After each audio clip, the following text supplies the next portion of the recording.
politik Islam itu apa? Politik kalau secara bahasa adalah aktivitas untuk mencapai tujuan. Tuh, zaman dulu. Kalau sekarang definisi politik itu lebih ke arah bahwa politik dibahas sebagai alat untuk mencapai kekuasaan, bukan lagi tujuan, tapi lebih spesifik yaitu kekuasaan.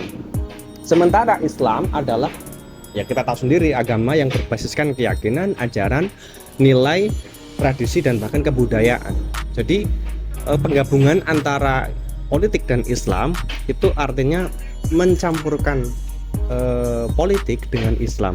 Kalau kita pinjam definisinya Muhammad Ayub, politik Islam adalah menjadikan Islam sebagai ideologi politik daripada sekedar hanya agama atau keyakinan.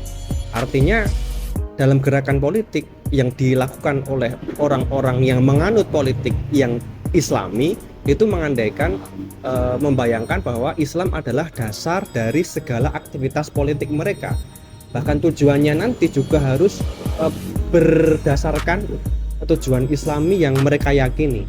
Nah, ini sekitar gambaran mungkin politik Islam bagaimana. Manifestasi politik Islam itu bisa berupa bentuk negara Islam misalnya, bisa berupa pemerintahan, governance, Islamic governance, undang-undang, ya walaupun negaranya bukan Islam tapi undang-undangnya Islam, atau hukum Islam. Partai Islam, kita tahu sendiri di Indonesia ada partai yang non-Islam, bukan berarti partai kafir ya, tapi partai yang nasionalis atau bisa dikenal nasionalis, dan partai religius, partai Islam, partai seperti partai PKB, PAN, partai bahkan yang terbaru partai Gelora, PKS, P3 apalagi yang paling tua, itu adalah contoh manifestasi dari politik Islam. Organisasi Islam itu juga merupakan bentuk contoh dari manifestasi politik Islam. Politik Islam itu wajar ya, apalagi di era demokrasi di mana orang bebas untuk memeluk keyakinan agama masing-masing.